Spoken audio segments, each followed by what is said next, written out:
Boa noite, amigos do Planeta Carro. Estamos aí para mais um bate-papo das nossas quartas-feiras. Hoje já estamos na live de número 185, não é isso mesmo? Isso mesmo. E hoje nós temos aqui uma série de assuntos que já estão separados, fora aqueles assuntos que você vai mandar para nós ao vivo. E nós vamos fazer questão de dar a preferência de responder as perguntas ao vivo. Mas as que nós já temos aqui, olha só que assuntos interessantes, né? Diferenças e vantagens entre os motores ciclo Otto e ciclo Atkinson. Motores sem comando de válvulas, sem eixo comando, muito legal, são os free valve. Não deixe a chave do seu carro cair. Pois é, a chavezinha hoje tem um negocinho lá dentro que vou te explicar para você ficar atento. Começou a produção do SUV da Stellantis baseado no Argo. Bacana, vou mostrar imagens aqui e outras informações. Indenização para quem fez recall. Pois é, e se você teve um problema no seu carro, pagou o conserto e aí veio um recall sobre aquele assunto, como é que fica? Aditivos podem estragar o motor. Pois é, o cara põe aditivo pensando que está fazendo a melhor coisa do mundo e muitas vezes ele vai estar causando problema. Buracos que você passa com seu carro podem causar problemas invisíveis. Uma coisinha super simples, mas é bom você estar atento. E muito mais. E não se esqueça, gente, o seu prestígio é muito importante para nós. Movimente o Planeta Carro. Compartilhe, que é o mais importante, curta, nos siga, comente e toda a interação com o Planeta Carro é muito legal e conta pontos para nós. Não é isso, Gui? Isso mesmo. Então vamos começar ou tem algum boa noite aí para a gente já ir falando? Tem um boa noite sim, então vamos começar com ele. Tá bom. Estamos aqui com o nosso amigo Iri Leopoldo Dotto, que manda boa noite para Sérgio, Guilherme e equipe. Boa noite, Boa Iri. noite, Írio. Maravilha ter você conosco. Valeu, hein? E ele fala que o programa poderia durar o dia inteiro. Olha, isso é um bom elogio, hein? Boa, maravilha. Mas o Írio é muito bacana, nosso companheirão de longa data. Isso. Maravilha. E vamos começar aqui com as perguntas, então. Essa pergunta é do Jerry Porto. Ele tinha feito essa pergunta na live da semana passada e, infelizmente, não deu tempo de resolver responder ela ao vivo. Então, nós já estamos começando aqui respondendo a pergunta dele. E a pergunta dele é a seguinte: qual a diferença e vantagens entre os motores que usam ciclo Otto e o ciclo Atkinson? Maravilha, gente. Então, vou puxar aqui para mim. Dá-se o seguinte: os motores a combustão, eles funcionam conforme ciclos. Tem lá as expansões, trocas de calor, e cada ciclo tem características específicas de como essas transformações termodinâmicas acontecem. E, recentemente, começou a ser muito comentado os motores de ciclo Atkinson. Os motores mais comuns, há muitos e muitos anos, são os de ciclo Otto e os de ciclo diesel, e com a chegada aí dos veículos híbridos, o Atkinson ganhou um espaço muito grande. Pelo seguinte, os motores do ciclo Otto, eles têm grande elasticidade de rotação, mas eles não são tão econômicos, a queima não é tão eficiente. Então, nos veículos híbridos que você tem a movimentação normalmente por motores elétricos e o motor a combustão simplesmente gerando eletricidade, entendeu-se que era necessário você ter um motor que ele poderia ser mais eficiente em rotações fixas, em que normalmente trabalha em faixas estreitas de rotação o motor do ciclo Atkinson. Quem é que ainda não ouviu uma locomotiva?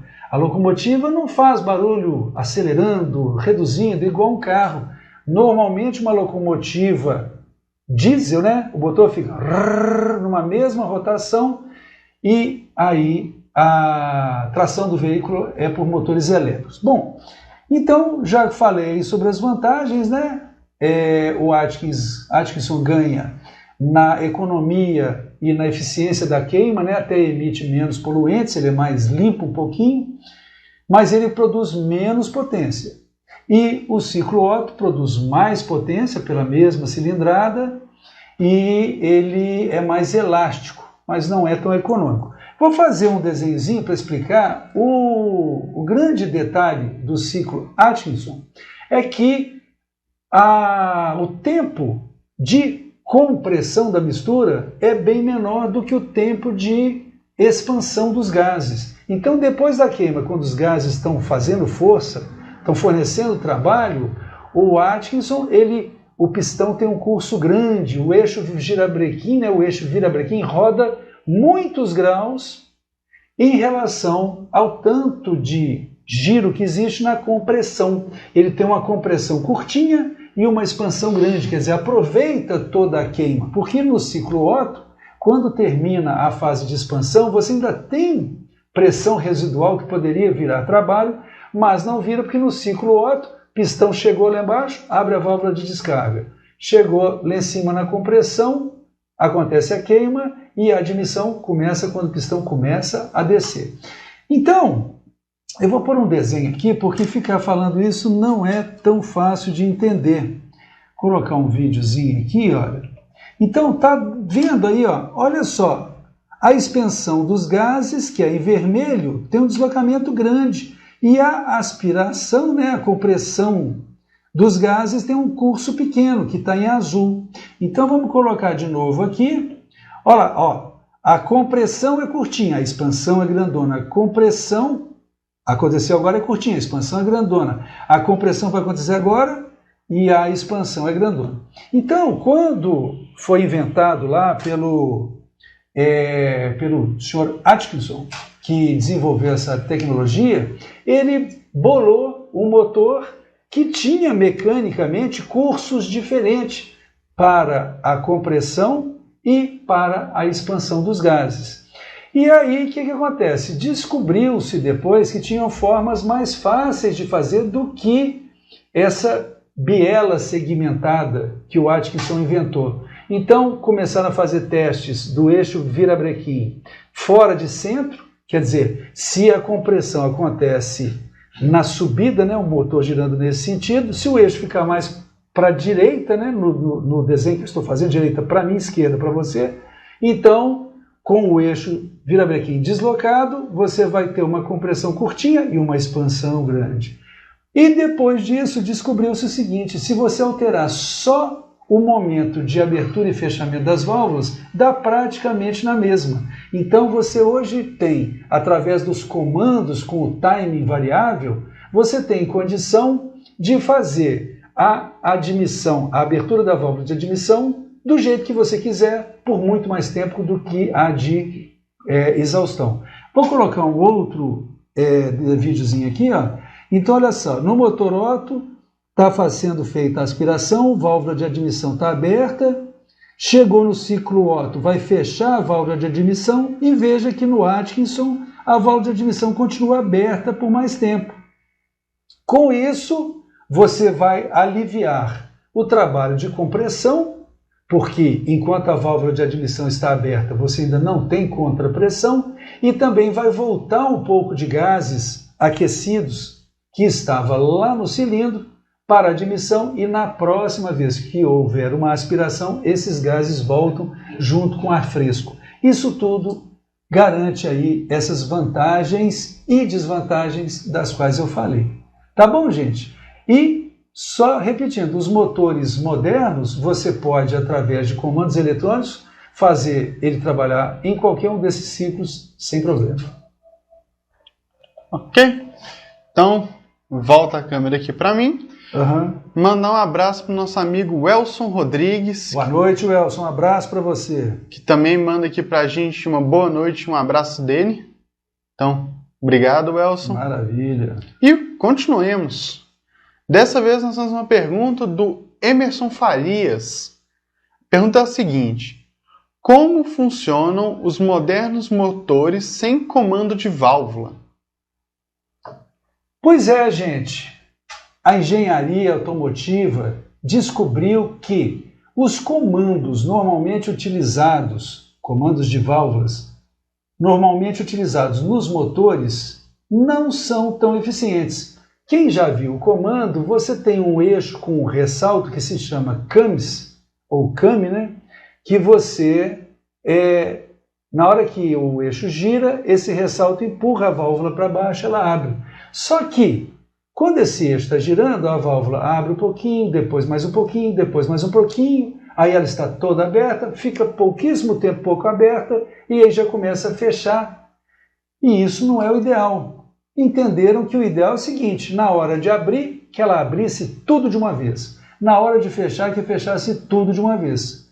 E é claro que um eixo girando, né, com um excêntrico ali, empurrou, voltou, empurrou, voltou, empurrou, voltou, não era a melhor solução. Então eles inventaram atuadores hidropneumáticos que, sob um comando eletrônico, pá, a válvula abre toda.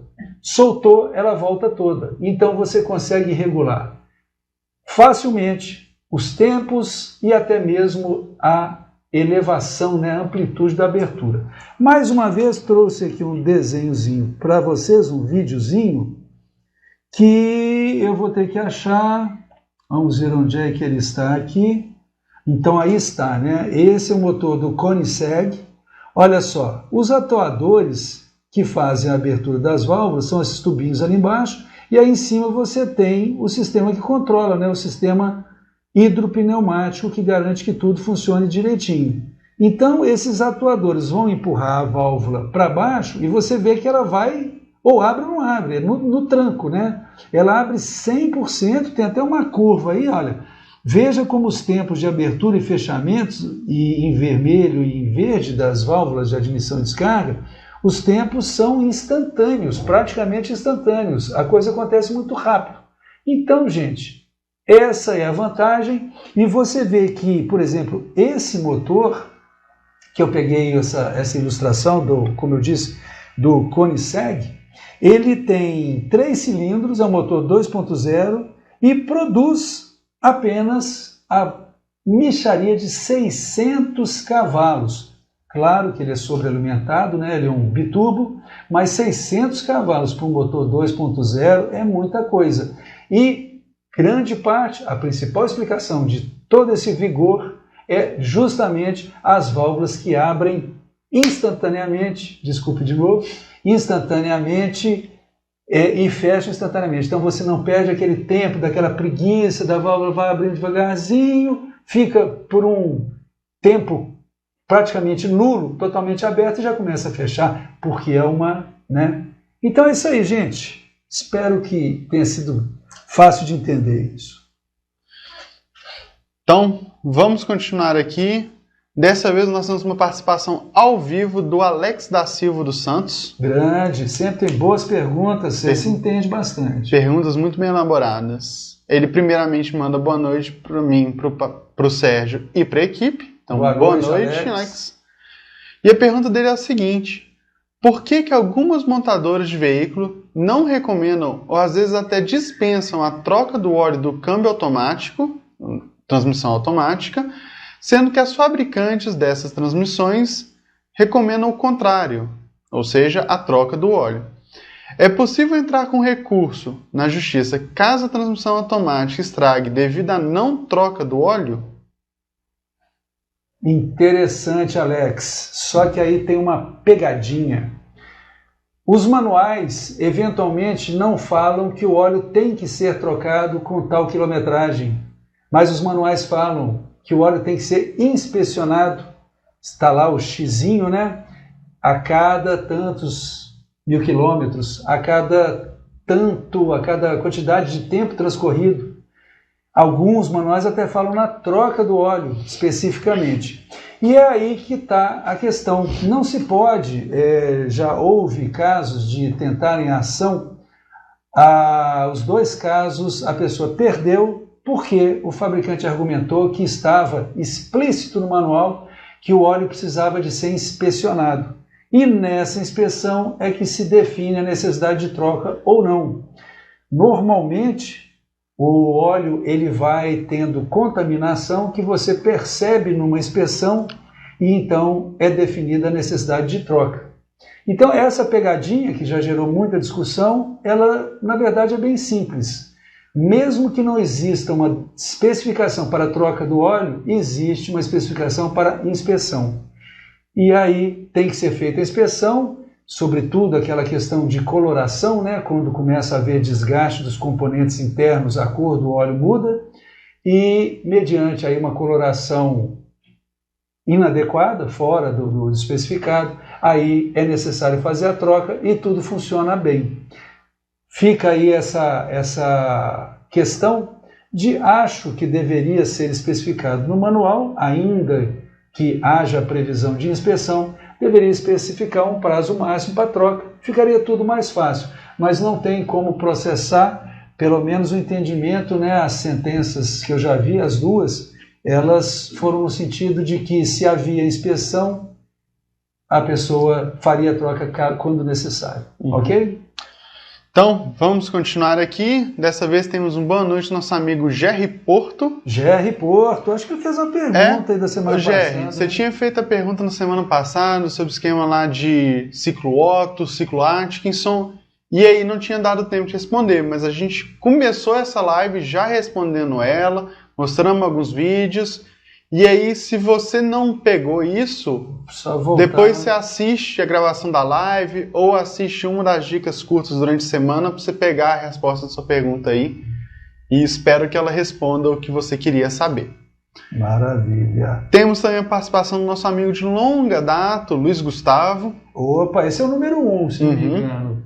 Ele manda boa noite e pergunta o seguinte: e o que diz da nova paralisação das fábricas da Volkswagen por falta de componentes? Hoje conversei com um vendedor e ele disse que o prazo de entrega dado pela fábrica agora é de 300 dias, ou seja, 10 meses. Quase um ano já, né? Luiz, sinceramente nós estamos vivendo tempos terríveis. Quem acreditaria que nós íamos estar passando pelo que estamos passando aí já há mais de um ano e meio? Então está tudo imprevisível, tudo é novo e realmente está tendo essa dificuldade.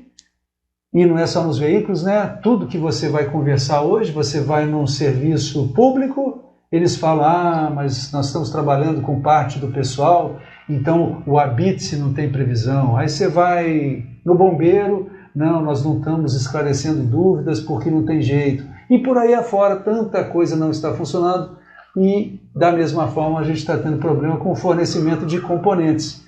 Mas ninguém pode culpar ninguém, sobretudo os fabricantes, porque, de certo, eles adorariam poder estar fabricando o máximo de carros possível e vendendo esses carros, né? Quer dizer, não é do agrado deles essa situação. É uma coisa que a gente tem que conviver e fazer o quê, né? Tomara que a qualidade não seja afetada por isso, que é uma coisa que também me preocupa.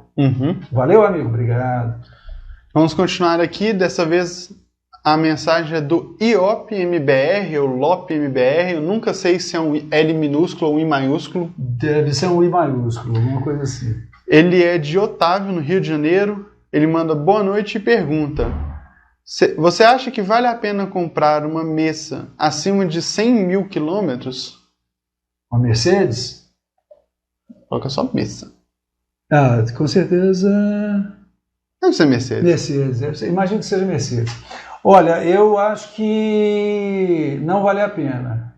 Eu não sou favorável a uma ideia aí que é muito defendida por algumas pessoas que gostam de comprar um carro caro, velhinho, né? Tem gente que diz que é a sobra de rico, e aí ele tem... Oi, Gui. Ele esclarece que ele não está falando sobre uma marca em específico, ele está falando genericamente de carro acima de 100 mil quilômetros. Ah, tá legal, tá legal. Bom, eu não gosto muito dessa ideia, porque acima de 100 mil a gente sabe, né, que começa a chegar ao fim da vida uma série de componentes, de sistemas no carro. Tudo bem, a pessoa pode comprar, fazer a manutenção direitinha e vai rodar com bastante tranquilidade. Mas como o brasileiro não é muito bom na manutenção, não merece grandes elogios, não faz manutenção bem feita, o que costuma acontecer é o que a gente vê por aí. É mangueira estourando e a pessoa fica no meio da rua, depois que a mangueira estourou, o carro ferve, esquenta e empena a cabeçote, queima a junta, dá um problema danado. O outro dono não trocou a correia dentada nos tempos certos, ou se trocou a correia nos tempos certos, não trocou as engrenagens, elas ficaram com os dentes afiados. Aí a pessoa compra o carro, acha que está tranquilo, estoura uma correia, lá vem prejuízo. Então, só explicando bem, o problema é, se você fala, eu já tive oficina por décadas, e se você fala para uma pessoa, seu carro está com uma mangueira, com papo, quando a mangueira começa a engordar, fica meio molinha, aí você fala com o dono do carro que seria bom trocar todas, porque todas nasceram juntas, são feitas da mesma borracha, ou próximo, né? Aí o cara quase morre do coração. O quê? Trocar todas as mangueiras? Você ficou louco? Ainda tem uns gênios, uns colegas meus que falam, não, você só tem que trocar o que arrebentou. Claro que não. Se você tem componentes que têm uma vida próxima, você faz uma análise e se todas parecem já ressecadas, já cansadas, por exemplo, mangueiras, tem que trocar todas mesmo, porque senão você troca uma hoje, amanhã você está numa estrada, arrebenta uma outra, e o que você faz? Não faz, não tem jeito. Então, se a pessoa quiser comprar um carro com alta quilometragem e ela puder fazer a manutenção direitinho, manter tudo certinho, tudo revisado, tudo bem, aí até vai. Mas se a pessoa é meio relapsa na manutenção, é fria, vai ter problema. E eu ia falar ainda que é uma situação que você pode comprar um carro com maior quilometragem é se você conhece o dono, se é seu primo, seu irmão, seu parente, e você sabe que o cara era chato e fez todas as manutenções. Fora isso, eu, Sérgio, respeito opiniões divergentes, mas eu acho o seguinte, mais vale um carrinho simples, mais novo, do que um carro mais caro e muito rodado. É mais tranquilo, você não vai ficar na mão com um carrinho simples mais novo. Uhum. Então, teoricamente. Espero que sim, né? Então vamos continuar aqui. O IOPMBR dá mais informação aqui, que atualmente o carro dele é um Fiat Argo 2018 com só 12 mil quilômetros. Então o carro ainda está novinho. Filé, eu compro, tem interesse. Temos também um comentário aqui do Jerry Porto, falando que ele se atrasa hoje. Opa. Que pena, mas como eu falei, depois você assiste, tá gravado, vai ter lá a sua resposta sim. E temos também aqui um comentário do Iri Leopoldo para elogiar o Sérgio, falando que ele gosta dos movimentos das mãos. Oh, que bom. Que ele acha que dá mais ênfase ao comentário, então que ele apoia. Acho que eu tenho a genética, Iri, né? Ô, Iri, eu acho que eu tenho algum gene de italiano, porque se eu não puder mexer a mão, eu não falo. Não tem jeito não, eu acho que faz parte mesmo. Valeu. E por último, temos uma mensagem aqui do Zé Lins, que começa dando boa noite. Então, boa noite, Zé. Boa noite, Zé Lins. E pergunta se pode andar sem o reservatório de gasolina para carro flex para partir da frio. Não é com ele vazio, é sem ele. Interessante. Olha, eu vou admitir que eu nunca cogitei essa opção, não. Eu já pensei em rodar com ele vazio, mas sem ele, nunca. Pode... rodar com ele, aliás, sem ele, desde que quando foi removido o reservatóriozinho de partida a frio, tenha sido tampada a mangueirinha que vai lá para o coletor de admissão. Porque senão você vai ter uma entrada de ar falsa, pode entrar ar a complicar o funcionamento da injeção e pode também entrar sujeira lá, abrasiva, alguma coisa que vai comprometer o seu motor. Mas se você tirar o reservatório, fizer uma fogueira com ele, desde que tampe, repetindo o tubinho, não faz diferença nenhuma desde que o veículo esteja abastecido com gasolina. Porque ele vai funcionar normal nessa situação. Agora, se você abastecer com etanol, aí você vai ter problema. Sim. Faz sentido, e é até uma teoria usada em alguns países.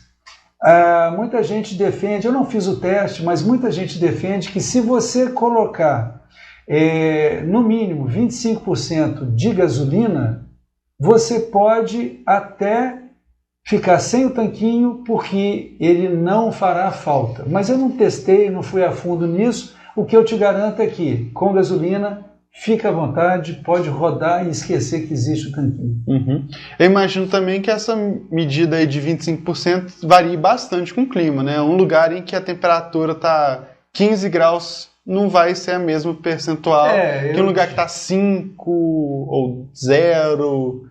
Então, imagino que isso tem um impacto aí também. No Brasil normal aí, Sudeste, etc., segundo consta de pessoas que fizeram isso, 25% de gasolina seria suficiente. Mas esse número não se baseia nele, não. Eu precisaria de olhar melhor. Uhum. Vamos considerar só que com gasolina, esquece o tanquinho, que ele não faz diferença nenhuma. Okay.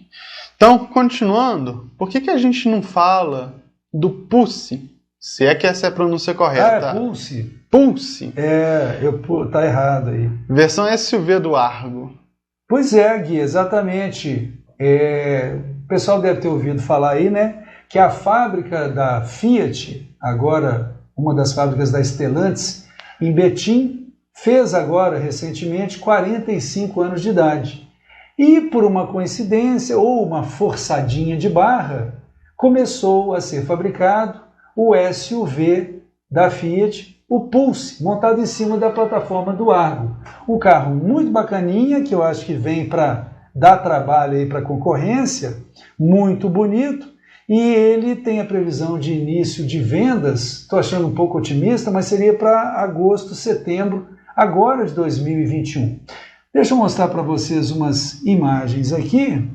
Então, tá aí, olha só que simpático, né? Uma frente alta, uma aparência de robustez. O Argo é um veículo que ele é bem acertado, né? O Pulse seguindo esse caminho, já que tem a mesma plataforma, vai ser muito legal. Ver a traseira aí, acho que deram uma roubadinha na lanterna traseira da X1 da BMW, né? Porque tá igualzinha aí.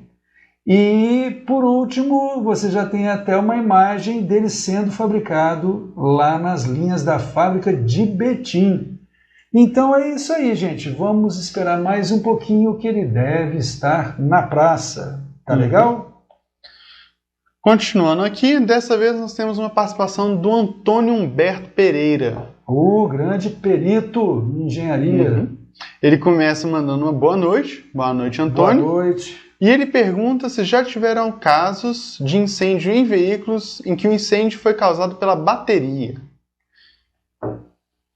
Só conheço 2 tipos de eventos em bateria relacionados com o que você disse. Um não é bem incêndio, não, é a explosão da bateria, que ela pode acontecer em caso de você fazer aquele teste com centelhamento, né? Então a pessoa chega, começa a provocar faísca nos terminais para saber se a bateria está bem carregada, ou mesmo chega com uma bateria auxiliar para encostar na outra, às vezes através de chaves ou de cabos. Essas faíscas, no momento em que a bateria está sendo muito solicitada, em que ela libera hidrogênio, podem fazer a ignição desse hidrogênio e explodir a bateria. Sai voando a parte de cima da bateria, acerta a cara da pessoa, o ácido da bateria queima a pessoa, é um pepino danado. Não é bem incêndio. Nunca vi uma explosão da bateria causar um incêndio.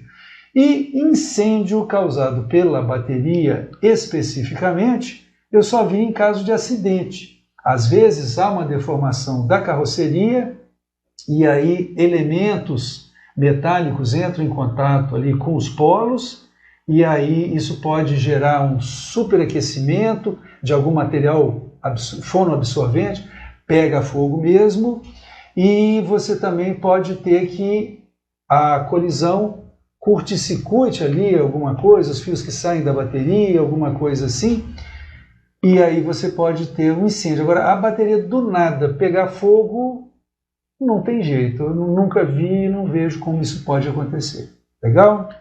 Ok. Continuando então, para a gente não parar. Vamos lá. De novo, uma participação do IOP MBR, dessa vez com uma pergunta que eu acho que é boa para deixar o pessoal ciente desse possível problema. Ele fala que outro dia uma pessoa comprou um pneu novo com um baita desconto e só depois da compra notou que o código do pneu indicava que ele foi fabricado há 3 anos. Isso é muito importante. Então o pneu não era novo, ele era não usado. Exatamente. Pois é, gente, o pneu, a borracha do pneu, mesmo que o pneu não esteja em uso, ela vai se deteriorando. A borracha ela é muito sensível a raios ultravioleta, tudo mais. O pneu deve ser acondicionado no escuro, mas mesmo no escuro há um envelhecimento com o tempo. Todo mundo sabe que a borracha tende a ressecar, então o pneu não é diferente. Nesse caso, que o pneu, a pessoa está comprando ele novinho e ele já tem 3 anos, é um problemão. Por quê? Um pneu, você pode ter segurança com ele por 5 anos. Então, esse pneu a pessoa vai rodar mais 2 anos, e é normal um pneu durar mais de 2 anos, e aí ele entra nos 5 anos, quando começa a haver perigo. Eu não vou dizer, porque não seria correto, que um pneu com 5 anos não pode ser usado. Não é bem isso. O que acontece é que um pneu com 5 anos, ele já não é implicitamente seguro. Você tem que pegá-lo, levar numa loja da revenda daquela marca e pedir para avaliar. Após os 5 anos, você pode levar todo ano na revenda e ele pode ir te falando, pode rodar mais um ano, pode rodar mais um ano, mas depois do 5º ano, todo ano você tem que ir lá e pedir bênção para a pessoa da loja, porque ele vai avaliar, se tiver legal, ele vai te deixar rodar mais um ano. E por aí vai. Uhum. Então, todo mundo ficar atento aí para não cair nessa cilada. Exatamente. Pode ter desconto, mas a vida útil dele está menor nesse caso. O barato sai caro. O barato sai caro. Vamos continuar aqui. O Antônio Humberto, que perguntou a gente sobre incêndio causado pela bateria, agradece pelo esclarecimento e a experiência compartilhada. E, no mesmo assunto, o Amintas entra para dar uma informação também de que já aconteceu de carros da Tesla pegarem fogo por causa das baterias do motor. Tem razão. Eu vou admitir aí... que eu também, quando falou de bateria, estava pensando naquela bateria clássica de carro, né? Carro elétrico, outra história.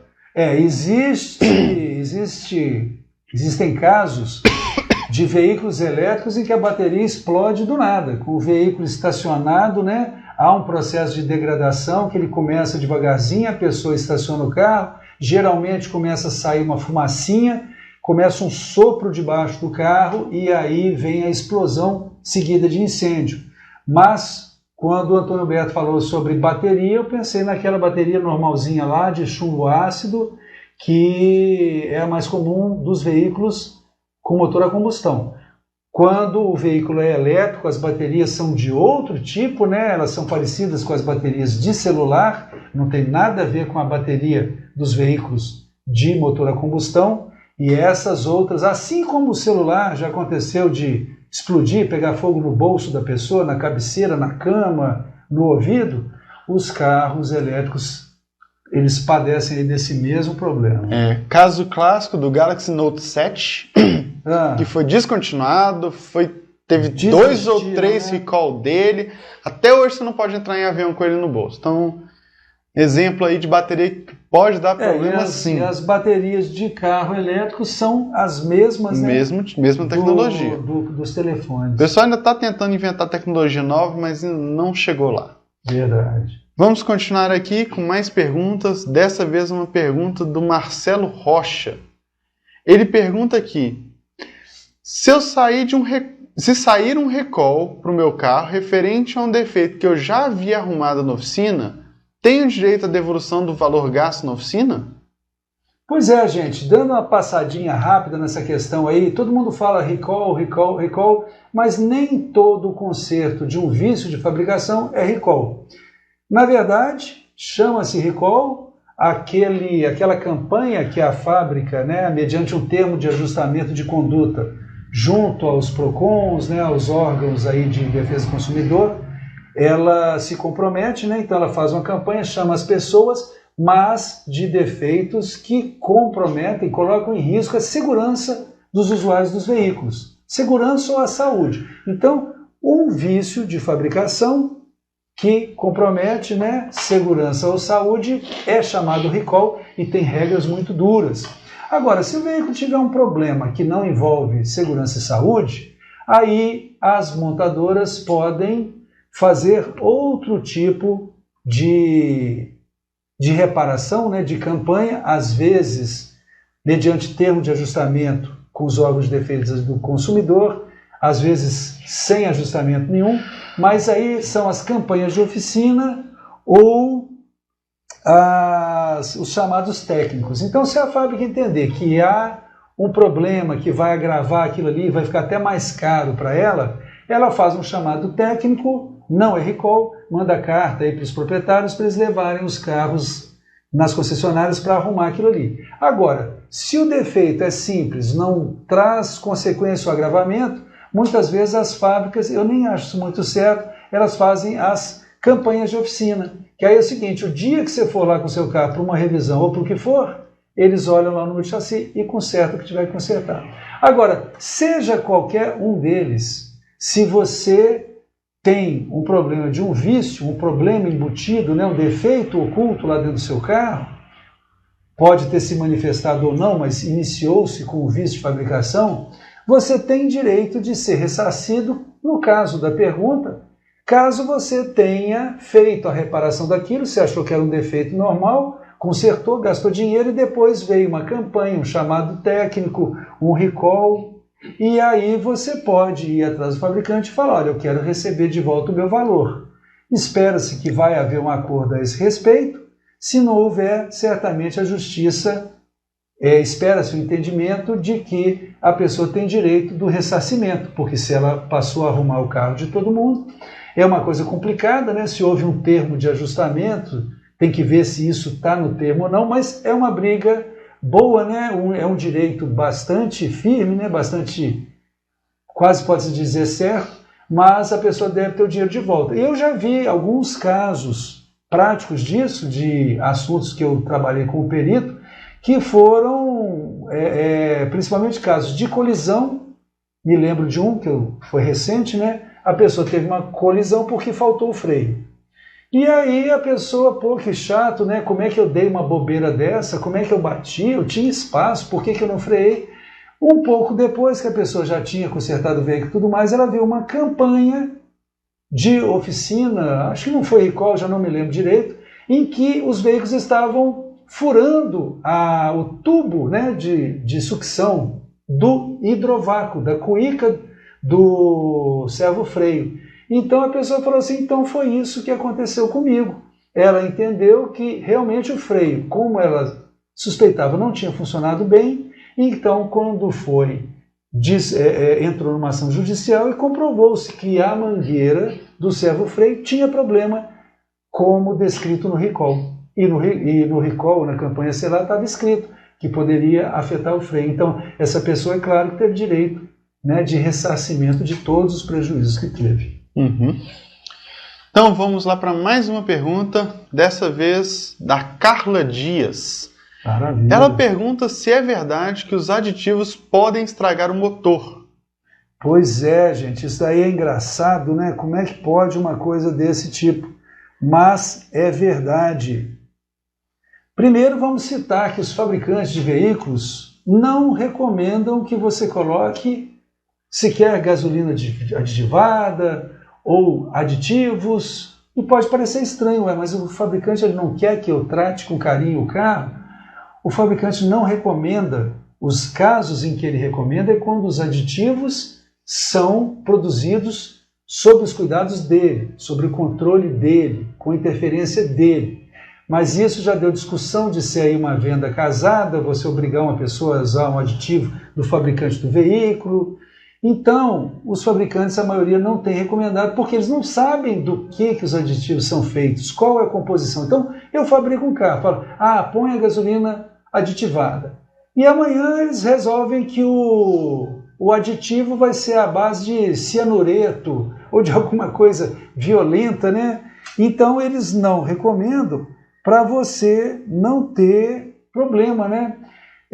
tanto os aditivos para o óleo do motor quanto para o combustível podem ser perigosos. O óleo do motor é um produto de altíssima tecnologia, ele consegue fazer que pistões, eixos e vários componentes deslizem por milhares e milhares de quilômetros sem desgaste praticamente nenhum. A tecnologia dos lubrificantes é muito desenvolvida. Aí você pega aquele produto perfeito e bota um aditivo lá dentro com risco de causar reações químicas, atrapalhar os aditivos originais, e existe até um aditivo aí muito comentado que descobriu-se há pouco tempo, né? Houve uma divulgação de que ele tinha cloro, que ataca os metais internos do motor.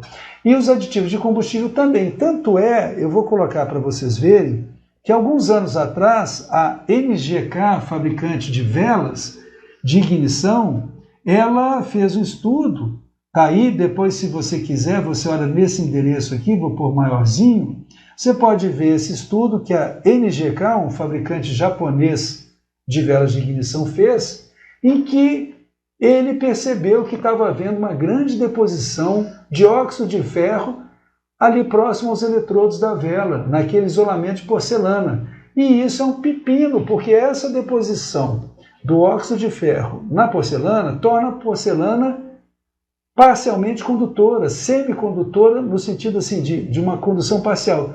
E aí começa que, ao invés da centelha pular de um eletrodo para o outro, ela começa a correr por esse óxido de ferro e vai direto dos polos para a carcaça, para a massa da vela, e não faz centelha. O carro começa a falhar e você até pode pegar a vela e olhar, os eletrodos ficam avermelhados. E no trabalho que eles desenvolveram, eles entenderam que olharam o combustível, não tinha óxido de ferro no combustível, e descobriram que o óxido de ferro estava nos aditivos, nesses boosters que dizem que o carro vai ficar mais potente. Conversa, não fica mais potente não, de forma considerável não fica. Para você fazer um carro andar mais, não basta colocar um cheirinho ali na gasolina não, você tem que mexer em muita coisa. E aí eles vendem. Até se você colocasse no combustível um aditivo aí, dispersante, detergente, alguma coisa assim, eu poderia entender. Mas dizer que você vai fazer um milagre, que seu carro vai andar mais, é conversa. O que faz andar é o carbono, o hidrogênio que estão lá no combustível sendo queimados. Só isso. Então é isso, gente. Fique esperto com essa história da carochinha aí, que não é legal. Continuemos aqui. De novo, participação do Iop MBR. Estou gostando desse cara, está participando bastante. Está nos ajudando muito aí a fazer programa. Ele menciona que o colega dele teve que levar o carro para um recall. Sim. Mas como o carro era bem antigo e não teve como fazer, a empresa teve que comprar o carro dele. Se ele se lembrou bem, era um recall de airbag. Ué, que maravilha! Perfeito! Eu duvido que ele conseguisse, talvez, vender esse carro com essa facilidade.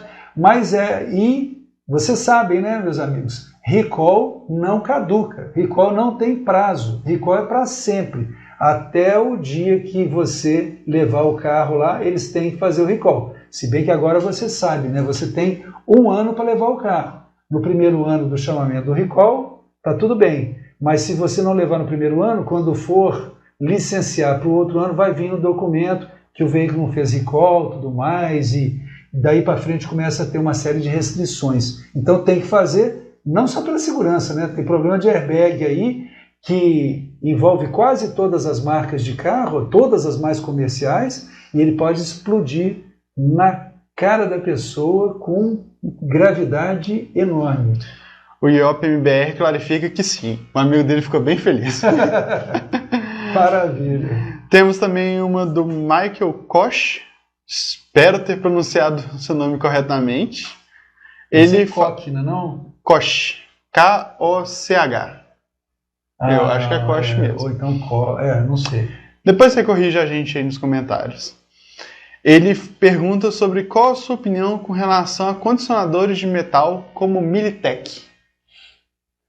Esse é um que a gente já comentou várias vezes aqui no programa. Não gosto, não acho uma boa opção, não colocaria no meu carro. Os fabricantes de lubrificantes e fabricantes de veículos, eles desenvolveram e homologaram lubrificantes excelentes que fazem tudo o que precisa de ser feito.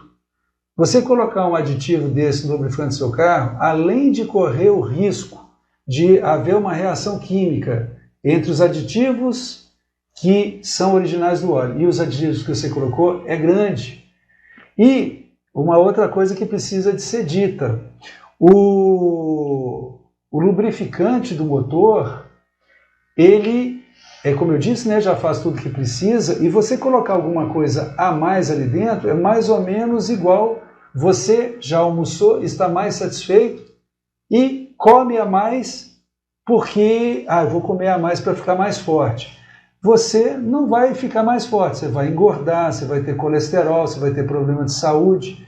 O que precisa é o óleo especificado para o motor. O óleo especificado para o motor, trocado nos tempos certos, seu motor vai durar 1 milhão de quilômetros se você rodar em condições legais, e colocar um aditivo a mais vai de 1 milhão para 1 milhão e um pouquinho. Isso não vai mudar nada. E existe até questionamento sobre comprometimento que o Militec possa trazer para o seu motor. Essa denúncia de cloro na presença na formulação Militec é uma preocupação. E entre lá no GAO, Government Accountability Office americano, e coloca lá Militec, tem os stock numbers, uma opção de coisa, você mesmo pode dar uma olhada. Segundo o exército americano, há muitos anos que vem uma peleja enorme do exército faz teste, acha que o Militec não funciona. Aí a Militec entra com recurso, aparece alguém lá que resolve testar de novo, aí faz esse teste que fica-se na dúvida. Então, não é uma coisa clara. Eu vi um teste que um colega fez aí, tinha um veículo rodando num determinado circuito. Pegou um motor, colocou o Militec, tirou todo o óleo, junto com o Militec, rodou em volta aí desse lugar e o veículo não fundiu. Aí ele retificou esse motor, quer dizer, esse motor não tinha as mesmas condições do que quando ele fez o primeiro teste, mas vamos lá, retificou o motor, colocou ele dentro das especificações, colocou só óleo comum, tirou e rodou. Deu a volta no mesmo circuito. Então, o que parece fantástico nessa coisa impressionante de você tirar o óleo e o veículo rodar, qualquer veículo que tiver óleo lá dentro e você tirar, ele vai rodar por algum tempo, 20 e poucos quilômetros por aí, sem problema. Nesse teste a pessoa diz, mas eu fui da partida do motor, ficou mais pesado. Pelo amor de Deus. E daí, que feeling é esse que ficou mais pesado? Isso é algum instrumento de medição aferido? Não é. E o motor é um motor, o motor retificado é outra história. Então, não me convenceu, já tive inúmeros carros, nunca tive problema de perder um motor por não ter colocado aditivo. Estou muito satisfeito com o óleo recomendado pelo fabricante e pronto. E outra coisa que bate mais um martelo nesse assunto é que essas empresas derivadas de petróleo, né, combustível, lubrificante, essas coisas, elas são uma das empresas mais ricas do mundo. Eles têm grana que não acaba mais. Se o Militec realmente fizesse essa diferença toda, alguma tinha ou copiado o Militec, ou tinha ido e comprado a empresa do Militec inteira de uma vez e integrado ele no produto dela. Isso tem uma certa fase, uma certa moda. Quando eu era pequeno, talvez o pessoal seja muito mais novo do que eu, tinha o tudo anda bem com Bardal. Era uma lavagem cerebral que você tinha que colocar Bardal no seu carro para ele andar melhor. Acabou que naquela época até talvez procedesse mais, porque a engenharia, a química, né, de combustíveis, de lubrificantes, ela era bem mais pobre do que hoje. E acabou, ninguém mais fala disso. É conversa para boi dormir. Precisar, não precisa. Se quiser pôr, põe. O dinheiro é seu, não vou falar nada. Mas vamos continuar aqui então. Temos uma participação. Sim. Do Lodo Gordon. Sim. Lolo Gordon. Eu não sei a pronúncia certa. Ele manda boa noite, fala que adora as dicas. Que maravilha, obrigado amigo, boa noite. E pergunta sobre aditivo para gasolina ajudar a evitar a sonda lambda. Tranquilo, vamos falar. Pois é, Gordon, né? Pois é, Gordon. Eu até esqueci de falar que nesse estudo que a NGK fez, percebeu-se comprometimento de sonda lambda e de catalisador. Então, o aditivo, nesse caso, ele foi detectado ali que há riscos e ele pode comprometer tanto a sonda quanto o catalisador. Então, os veículos são homologados para utilizar o combustível, que o americano chama lá de unleaded, né? O combustível comum. Eles têm, exceto se vier no manual alguma coisa diferente disso. Mas, caso contrário, eles são fabricados e é para usar esse combustível. Tem até um colega meu que cisma de repetir a mesma historinha, que toda gasolina tinha que ser aditivada, que isso, que aquilo. Nossa gasolina, ela tem uma boa formulação, melhorou recentemente, você sabe, né? Com essa questão de densidade, de especificações, e ela atende direitinho. O carro tem que se virar, e para ele ser homologado, ele tem que poder trabalhar com a gasolina que nós temos. Então, não precisa de aditivo. Se por acaso, eu colocaria aditivo no combustível, se por acaso eu sentisse um motor menos redondo, aí eu punha para ver se ajudava alguma coisa para tentar evitar de ir num serviço. Mas fora isso eu não ponho não. Até porque se colocar aditivo fosse obrigatório, ia classificar como venda casada. Ou o carro não era adequado para andar no Brasil, né? Exatamente. Se o combustível o que tá pode ser um problema. Se você for comprar um carro importado que não é homologado para rodar no Brasil, é possível. Eu vou dar só um exemplo que eu acho que vai ser interessante.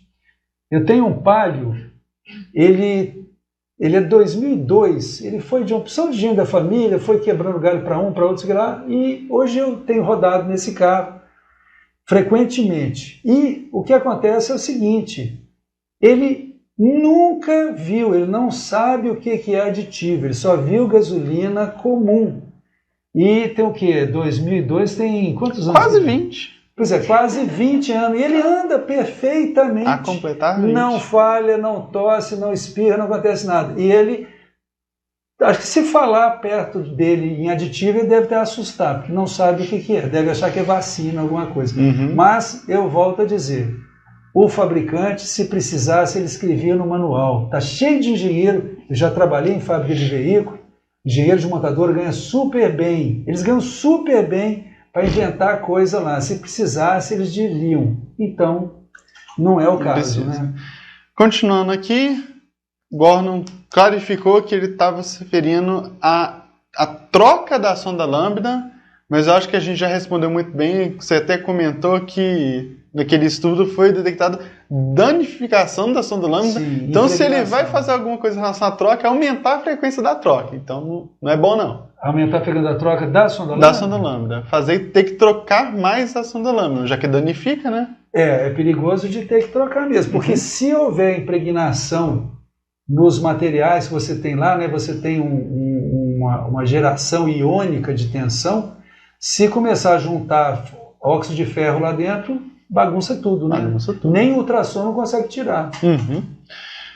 Então vamos continuar aqui com mais uma participação e uma pergunta antes da gente fechar o programa por hoje. Precisamos, que já passou demais da hora aqui. O Michael Koch agradece pelas explicações, fala que são dicas valiosas. Que bom. Aprecia. A gente aprecia bastante. Maravilha. E o IOP MBR manda aqui o que provavelmente será a última pergunta de hoje. Sim. Se é bom desligar o ar-condicionado antes de chegar em casa. Imagino que ele está falando para você rodar o último trecho sem o ar-condicionado. É bom sim. É bom também, de vez em quando você estiver indo para casa, ainda colocar ele, desligar a refrigeração e colocar ele no quente máximo e ventilação máxima. Porque o que acontece no ar-condicionado é que se você vai andando até em casa, desliga o motor, o evaporador que está lá dentro do painel, né, onde está o ventilador que sopra o ar em você, o evaporador é a peça que esfria o ar, que funciona igual uma garrafa, uma garrafa de cerveja gelada que é cheia de gotinha, então o evaporador está frio, na hora que o ar passa por ele, ele esfria o ar e pega as gotinhas todas do ar. Se você vai direto para casa e desliga o carro, fica o evaporador úmido e uma bandeja que tem embaixo dele também fica com bastante umidade. Com o tempo, ainda que você troque o filtro de cabine direitinho, alguma poeirinha vai passando lá para dentro, então essa umidade está sempre formando uma lamazinha dentro no evaporador, nas aletinhas e na bandeja. Se você chega em casa com o ar-condicionado ligado, aquilo fica molhado, pode desenvolver um fungo, alguma coisinha assim que vai dar um cheiro estranho. Se você desligar ele, tivesse hábito, sempre estiver chegando em casa, desligar ele um pouquinho antes, ele tende a estar seco ou mais seco, vai favorecer você não ter um cheiro esquisito. E se você puder, pelo menos de vez em quando, aí, sei lá, uma vez a cada 10 dias, botar no quentão para chegar em casa com aquele sistema todo aquecido, aí é legal, você vai secar mais ainda. Meio desconfortável, né? Eu conheço gente que chega na garagem, deixa ele no quente, vai esticar o corpo, pegar uma coisa no porta-malas, não sei o que lá, e aí ele vai e desliga tudo. E está resolvida a questão. Maravilha? Maravilha. Então eu vamos acho que é isso que vamos nós dar temos. boa noite. Se entrar alguma pergunta aí no último, no apagar das luzes, a gente deixa. Responderemos na próxima semana, mas Então tá. Infelizmente é o que dá tempo hoje, né? Gente, muito obrigado aí pelos elogios, muito obrigado pelo prestígio, me sinto enaltecido de perceber aí o interesse das pessoas e de me sentir em condições aí de contribuir, trazendo informação e entretenimento, que acaba que é um bate-papo, que quem gosta de carro fica bem descontraído. Sugiram assuntos aí o mais variado possível, tudo que vocês gostarem a gente pode falar, e então é isso. Nosso próximo encontro está marcado para quarta-feira que vem. Agradeço mais uma vez a presença de todos, peço mais uma vez para compartilhar, curtir, comentar, seguir, tudo aquilo que todo mundo pede, que é muito bom. E me despeço desejando a todos uma excelente noite. Tá legal?